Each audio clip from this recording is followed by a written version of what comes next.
G'day, here's a few pieces of Boulder Opal from central Queensland.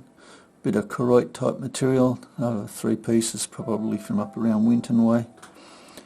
Rules millimetres, and the white is the reflection of the lights. This bit's been formed probably from a core drill by the looks. It's got little nuts in it. Drilled a hole through it,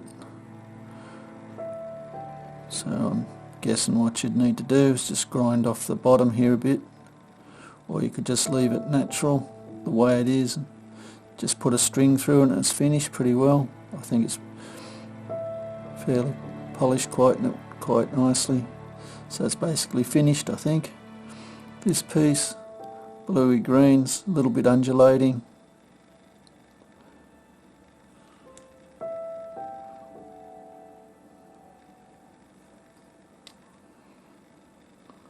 Little eye colour there. Anyway, hope you've enjoyed. Cheers.